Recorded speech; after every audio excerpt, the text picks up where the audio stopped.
विद्यार्थी मित्र हो, आपण या ठिकाणी इन्व्हायरमेंट ऑफ जिओग्राफी पर्यावरण भूगोल हा पेपर त्या ठिकाणी अभ्यासत आहोत. त्या ठिकाणी आपण सेकंड चॅप्टर जे होतं या ठिकाणी युनिट सेकंड ते त्या ठिकाणी अभ्यासत होतो.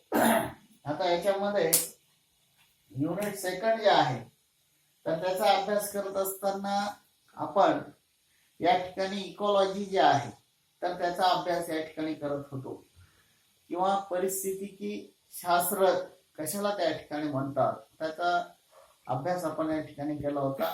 त्यानंतर परिस्थितिकी शास्त्र म्हणजे काय, okay plus logy is equal to ecology. तर हा त्या ठिकाणी आपण परिस्थितिकी शास्त्र हा शब्द कसा तयार झाला ते त्या ठिकाणी बघितलं होतं. आता याचा पुढचा भाग जो आहे तर तो जो आहे तर तो म्हणजे सजीव, जीवसंख्या व जैविक समाज हा त्या ठिकाणी आपल्याला अभ्यासायचा आहे. आता सजीव जे आहे आणि जीवसंख्या आणि जैविक समाज त्याच्यातला पहिला घटक जो आहे तर तो म्हणजे आता आपल्याला अभ्यासायचा तो सजीव. त्याला इंग्रजीमध्ये ऑर्गॅनिझम असं त्या ठिकाणी म्हटलं जातं. आता या ठिकाणी ऑर्गॅनिझम जे आहे किंवा सजीव जे आहे तर ते कोणाला त्या ठिकाणी म्हणतात, तर याच्यामध्ये वनस्पती आणि प्राणी त्यांना जीव किंवा सजीव असं त्या ठिकाणी म्हणतात. आता याच्यामध्ये आपल्या सभोवताली असलेल्या विविध वनस्पती आणि प्राणी जे आहेत तर यांना जीव किंवा सजीव असं त्या ठिकाणी म्हणतात. आणि सजीवांना विशिष्ट रचना व कार्यपद्धती त्या ठिकाणी असते. आता सजीव ह्या संकल्पनेमध्ये वनस्पती आणि प्राणी यांना त्या ठिकाणी स्थान आहे. आता या ठिकाणी सजीवांची विशिष्ट रचना जी आहे किंवा त्यांची कार्यपद्धती त्या ठिकाणी असते. आता याच्यामध्ये सजीवांचं जे त्या ठिकाणी म्हणजे कार्यपद्धती जी आहे तर याच्यामध्ये त्यांना चेतन क्षमता, हालचाल, चयापचय, पुनरुत्पादन, वंश सातत्य हे जे घटक जे आहेत तर यासारख्या गुणधर्मामुळे सजीव आणि निर्जीव या घटकात त्या ठिकाणी फरक आढळतो. आता याच्यामध्ये वनस्पती, प्राणी आणि सूक्ष्मजीव असे सजीवांचे 3 प्रकार हे त्या ठिकाणी पडत असतात. आता याच्यामध्ये सजीवांचं विशिष्ट रचना व कार्यपद्धती जी आहे तर याच्यामध्ये चेतन क्षमता जी आहे तर ती सजीवांमध्ये त्या ठिकाणी आढळते. म्हणजे या ठिकाणी प्राणी जे आहेत तर यांच्यामध्ये चेतन क्षमता त्या ठिकाणी आहे. हालचाल जी आहे तर ती प्राण्यांमध्ये त्या ठिकाणी आहे. चयापचयाची क्रिया जी आहे तर चयापचय म्हणजे खाल्लेलं अन्न ते पुन्हा पचवतात, किंवा वनस्पती जे आहे तर ती चयापचयाची क्रिया करतात. त्याच्यानंतर पुनरुत्पादन जे आहे तर वनस्पती पुनरुत्पादनाचं कार्य करतात, प्राणी पुनरुत्पादनाचं कार्य करतात, आणि त्याच्यातून वंश सातत्य जे आहे तर ती त्या ठिकाणी राखलं जातं. तर ही जी त्यांची विशिष्ट रचना किंवा कार्यपद्धती जी आहे तर त्याच्यामध्ये चेतन क्षमता, हालचाल, चयापचय, पुनरुत्पादन आणि वंश सातत्य हे त्या ठिकाणी वनस्पती आणि प्राणी यांच्यामध्ये त्या ठिकाणी दिसून येतं. म्हणून यांना जीव किंवा सजीव असं त्या ठिकाणी म्हणतात, किंवा सजीवाची लक्षणं जी आहेत तर ती त्या ठिकाणी आहेत. आणि सजीव आणि निर्जीव असा जो फरक केला जातो तर सजीवांची ती लक्षणं त्या ठिकाणी आहेत. आता याच्यामध्ये आपण जर बघितलं की वनस्पती, प्राणी आणि सूक्ष्मजीव असे सजीवांचे 3 प्रकार त्या ठिकाणी आहेत. आता याच्यामध्ये वनस्पती व प्राणी यांच्यात काही मूलभूत फरक जे आहे तर तो आपल्याला त्या ठिकाणी दिसून येतो. आता वनस्पती जे आहेत आणि प्राणी जे आहेत आपण या ठिकाणी सजीव म्हणून त्यांना म्हणतो, परंतु वनस्पती आणि प्राणी यांच्यामध्ये मूलभूत फरक जो आहे की वनस्पती जे आहे तर त्या प्रकाश संश्लेषणाद्वारे स्वतःचं अन्न त्या स्वतः तयार करतात, म्हणून त्यांना स्वयंपोषी असं त्या ठिकाणी म्हणतात. कारण वनस्पती ज्या आहेत तर त्या पृथ्वीवर त्या ठिकाणी आपली जमीन जी आहे तर त्याच्यावरती त्या ठिकाणी उगवतात. उगवल्यानंतर ते सूर्यप्रकाश जे आहे तर सूर्यप्रकाशातून ती ऊर्जा त्या ठिकाणी ग्रहण करतात. वातावरणातला वायू, हवेतलं बाष्प, जमिनीतलं पाणी आणि खनिज द्रव्य ते त्या ठिकाणी शोषून घेतात आणि स्वतःचं अन्न जे आहे तर ते स्वतः तयार करतात, म्हणून त्यांना स्वयंपोषी असं त्यांना त्या ठिकाणी म्हणतात, म्हणजे स्वतःचं अन्न स्वतः तयार करणारे. आणि प्राणी जो आहे तर प्राणी हे परपोषी असतात, कारण वनस्पती खाऊन प्राणी हे जगतात, कारण कुठलाही प्राणी हा स्वतःचं अन्न स्वतः तयार करत नाही. फक्त वनस्पती ज्या आहेत तर त्या स्वतःचं अन्न स्वतः तयार करतात, आणि प्राणी जे आहेत तर ते वनस्पती खाऊन जगतात, म्हणून त्यांना परपोषी असं त्या ठिकाणी म्हटलं जातं. आता याच्यामध्ये स्वयंपोषी आणि परपोषी ह्या ज्या दोन गोष्टी ज्या आहेत तर त्या ठिकाणी लक्षात ठेवायच्या आहेत.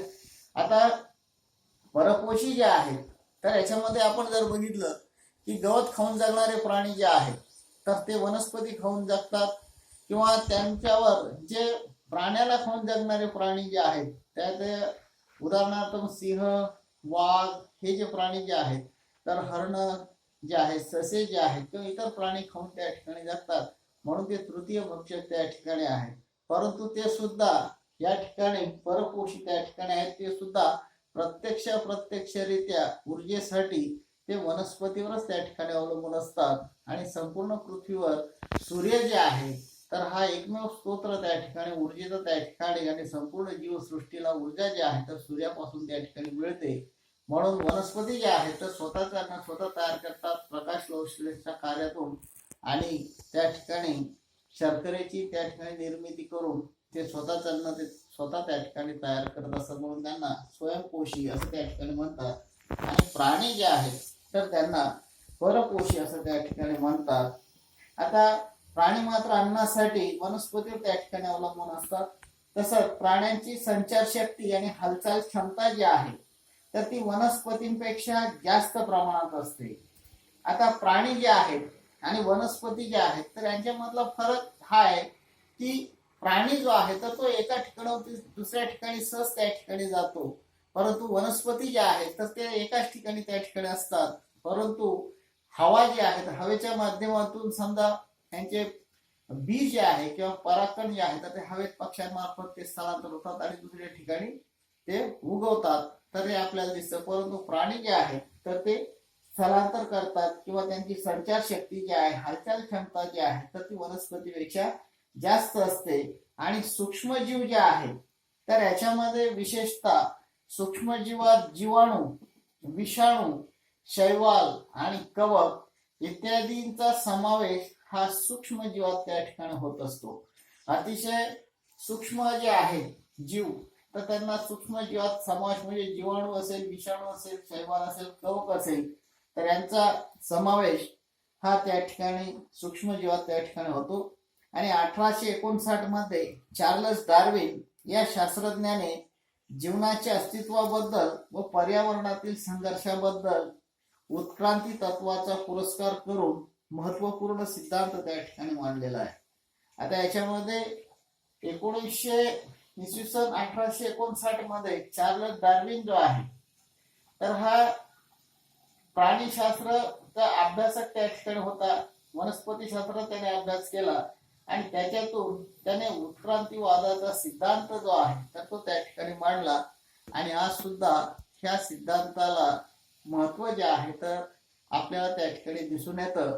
कारण उत्क्रांतीवादाचा सिद्धांत जो आहे तर याच्यामध्ये प्रामुख्याने त्याने विशेषतः पर्यावरणातील संघर्षाबद्दल त्या ठिकाणी उत्क्रांती तत्वाचा पुरस्कार करून महत्वपूर्ण सिद्धांत त्या ठिकाणी मांडलेला आहे.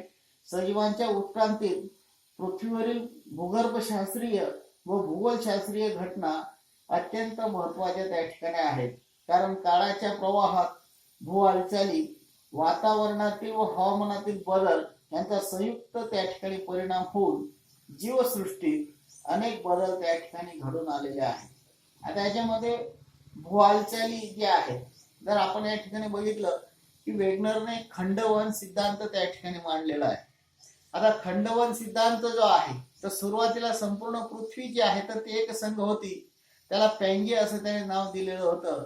आणि त्यानंतर त्याचे तुकडे जे आहेत तर ते त्या ठिकाणी झाले, आणि त्या ठिकाणी 7 खंडांची निर्मिती जी आहे तर ती त्या ठिकाणी झालेली.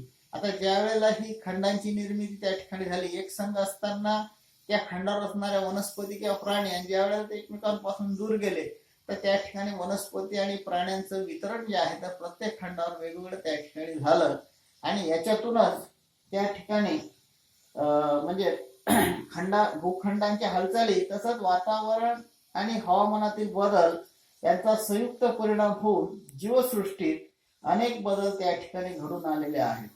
आता याच्यामध्ये जे खंडवन झालं तर त्याच्यावर वनस्पती आणि प्राणी जे आहेत तर ते वेगवेगळ्या ठिकाणी त्या ठिकाणी गेलेत आणि हवामानात त्या ठिकाणी किंवा वातावरणात प्रचंड बदल जो आहे तर तो त्या ठिकाणी झाला. आता याच्यामध्ये हे जे बदल झालेत तर याच्यामध्ये प्रामुख्याने ज्या प्राण्यांनी समायोजन केलं त्या हवामानामध्ये किंवा वातावरणामध्ये तर ते आज आपलं अस्तित्व टिकून त्या ठिकाणी आहेत. परंतु ज्यांनी समायोजन त्या ठिकाणी केलं नाही तर ते काळाच्या ओघामध्ये ते नामशेष त्या ठिकाणी झालेलं आहे. त्याचं उत्तम उदाहरण म्हणजे डायनासोर जो आहे तर तो त्या ठिकाणी काळाच्या ओघामध्ये नष्ट त्या ठिकाणी झालेला आहे. तसंच हा महाकाय प्राणी जो आहे तर भूतलावरून कायमचं त्या ठिकाणी अस्तांतर त्या ठिकाणी झालेला आहे आणि सजीवांच्या उत्क्रांती प्रक्रियेतील अंतिम आविष्कार म्हणजे मानवजात. आता या ठिकाणी हे समप्रमाण त्या ठिकाणी सिद्ध झालेलं आहे. आता मानवाच्या उत्क्रांतीची जी प्रक्रिया जी आहे त्याचा अंतिम रूप जे आहे सुरुवातीला मानव हा कसा होता आणि आताचा मानव हा कसा आहे तर याच्यामध्ये खूप फरक किंवा बदल त्या ठिकाणी झालेले म्हणजे त्याच्यामध्ये उत्क्रांती जी आहे तर ती त्या ठिकाणी झालेली दिसून येते आणि म्हणून संपूर्ण मानवजात जे आहे तर हे समप्रमाण त्या ठिकाणी सिद्ध झालेलं आहे आणि मानवाला बुद्धी कल्पना आणि वाचा शक्तीच्या सामर्थ्यावर आज तो संपूर्ण सजीव सृष्टीत मानवाचे पर्यावरणात वैशिष्ट्यपूर्ण अधिष्ठान त्याने त्या ठिकाणी निर्माण केलेलं आहे.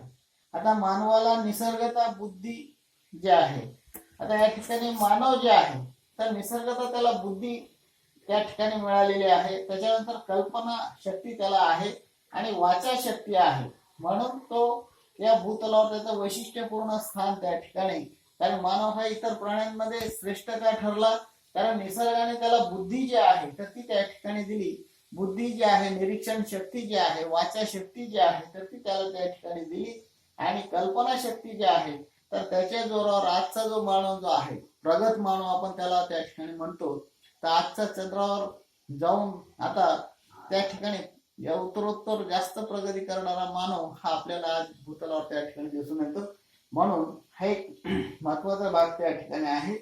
आता सजीवांचा व पर्यावरणाचा अनन्य संबंध त्या ठिकाणी आहे आणि सजीवांच्या मूलभूत गरजांची म्हणजे या ठिकाणी हवा पाणी आणि अन्न यांची पूर्तता पर्यावरणातून त्या ठिकाणी ग्रहण केली जाते.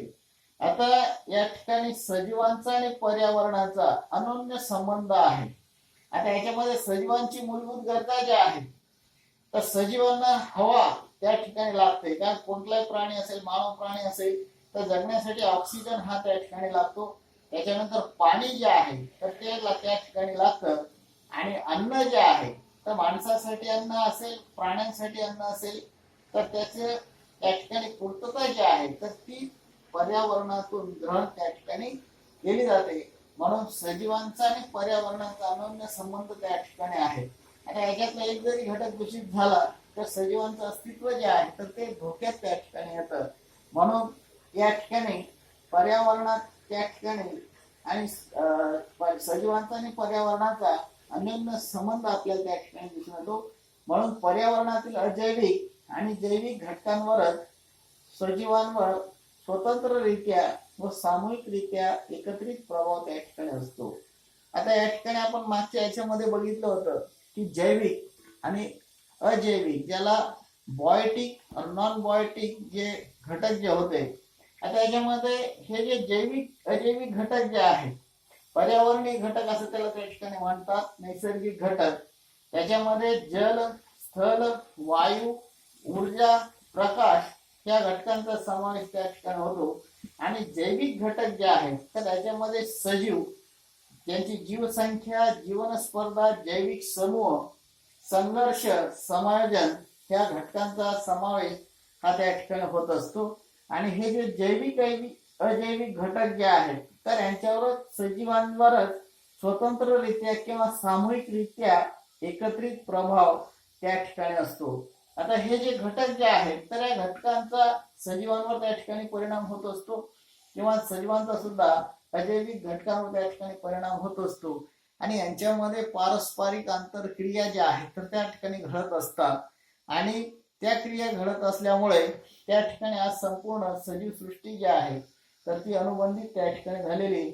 म्हणून या ठिकाणी आपण जर बघितलं की वनस्पती जे आहेत म्हणजे सजीवांचा आणि पर्यावरणाचा अन्योन्य संबंध जो आहे तर तो त्या ठिकाणी आपल्याला दिसून येतो.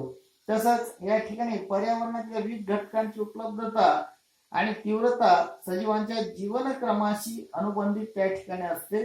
आता याच्यामध्ये आपण जर बघितलं की समायोजन क्षमतेच्या मर्यादेबाहेर घडणारे बदल जे आहेत तर ते सजीवांना अपायकारक त्या ठिकाणी ठरतात.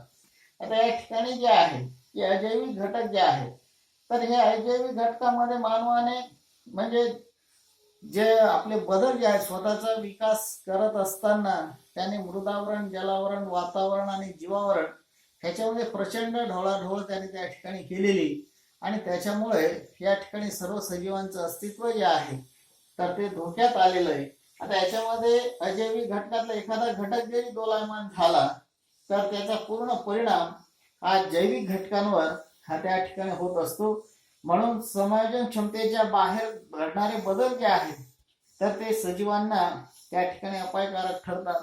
आता उदाहरणार्थ आपण जर बघितलं की नदीच्या पाण्यामध्ये तुम्ही जर दूषित पाणी सोडलं तर ते दूषित पाणी खराब झाल्यामुळे तेथील जे सजीव वनस्पती जे आहेत तर ते त्या ठिकाणी मरतात. मासे, तिथल्या वनस्पती किंवा ते जे पाणी जर माणसाने पिलं तर त्याला सुद्धा वेगवेगळ्या प्रकारचे आजार जे आहेत, डायरिया त्या ठिकाणी, मलेरिया असे वेगवेगळ्या प्रकारचे आजार किंवा पोटाचे आजार जे आहेत तर ते त्या ठिकाणी होतात.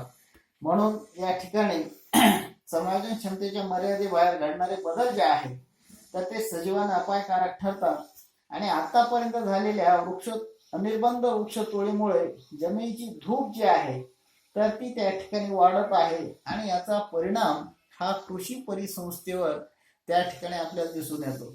आता पृथ्वीवरील जंगलतोड जे आहे तर पृथ्वीवरचं जंगलतोड म्हणजे जर हवामान आपल्याला व्यवस्थित असायला पाहिजे किंवा पर्यावरणाचं आरोग्य योग्य राहण्यासाठी 33% जंगल हे पृथ्वी तलावर त्या ठिकाणी अस्तित्वात असले पाहिजे.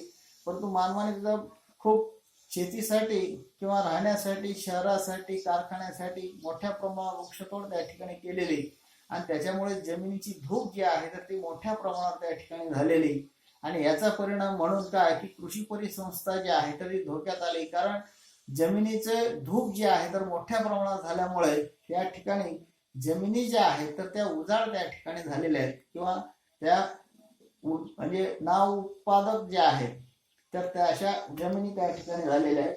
तसंच इतर नैसर्गिक अधिवासांच्या रचनेत बदल झाल्याचे त्या ठिकाणी आढळून येते. त्यानंतर प्राण्यांची वस्ती स्थाने जी आहेत तर ती असुरक्षित होत असल्यामुळे वनस्पतींचा व प्राणी व अस्तित्वाचा प्रश्न जो आहे तर तो त्या ठिकाणी निर्माण झालेला आहे. आता या ठिकाणी जंगल जे आहे तर जंगल हे प्राण्यांचं वस्तीस्थान त्या ठिकाणी आहे आणि वृक्षतोड झाल्यामुळे काय झालं की प्राण्यांचं वस्तीस्थान जे आहे त्यांचं घर जे आहे तर ते नष्ट झालं आणि म्हणून त्यांचा म्हणजे जीव जो आहे किंवा त्यांचे जे अस्तित्व जे आहे तर ते धोक्यात त्या ठिकाणी आलेलं आहे आणि म्हणून प्राणी जे आहेत तर ते मानवी वस्तीमध्ये त्या ठिकाणी घुसतात. हत्ती असतील ते सुद्धा आहेत. आता रानगाव पुण्यामध्ये त्या ठिकाणी घुसला, त्याच्या जंगल नसल्यामुळे हा एक प्रॉब्लेम त्या ठिकाणी आपल्याला दिसून येतो. तर अशा प्रकारे सजीव सृष्टी जी आहे तर त्यांचं अस्तित्व त्या ठिकाणी धोक्यात येतं आणि त्यांच्या अस्तित्वाचा प्रश्न त्या ठिकाणी निर्माण होतं. म्हणून तात्पर्याने सजीवांचं स्थान जे आहे तर दोलायमान झाल्यामुळे त्याचे परिणाम मानवासह इतर सजीवांवर त्या ठिकाणी होत आहे. कारण वृक्षतोड झाल्यामुळे पर्जन्य चक्रामध्ये बदल त्या ठिकाणी झालेला आहे. पर्जन्य चक्रात बदल झाल्यामुळे कृषी क्षेत्रावर त्याचा परिणाम आहे. पिण्याच्या पाण्याचा प्रश्न त्या ठिकाणी निर्माण झालेला आहे आणि सजीव जे आहेत जंगलातले त्यांना सुद्धा पिण्याच्या पाण्याचा प्रश्न निर्माण झालेला आहे. म्हणून सर्व सजीवांचं जीवनमान जे आहे तर ते धोक्यात त्या ठिकाणी आलेलं आहे. म्हणून पर्यावरण शास्त्रामध्ये सजीव, याची वस्ती स्थाने व भौगोलिक घटक, जीवसंख्या व जैविक समान यांचा अभ्यास जो आहे तर तो त्या ठिकाणी केला जातो. आता पर्यावरण शास्त्राचा आपण अभ्यास करत असताना या ठिकाणी आपण अभ्यास केला की पर्यावरण शास्त्रामध्ये सजीव जे आहे, आता सजीव याच्यामध्ये वनस्पती प्राणी यांचा समावेश त्या ठिकाणी आहे. त्याचबरोबर त्यांची वस्तीस्थाने जी आहेत आणि भौगोलिक घटक जे आहेत तर त्यांचा सुद्धा अभ्यास आपण या ठिकाणी केलेला आहे. तसंच जीवसंख्या आणि जैविक समाज ह्यांचा अभ्यास जो आहे तर तो सुद्धा पर्यावरण शास्त्रामध्ये महत्वाचा त्या ठिकाणी ठरतो. तर अशा प्रकारे या ठिकाणी आपल्याला ऑर्गॅनिझम जे आहे किंवा सजीव या घटकाचा आपल्याला अभ्यास या ठिकाणी आपण केलेला आहे. तर पुढचा घटक जो आहे तर तो आपण पुढच्या याच्यामध्ये बघू.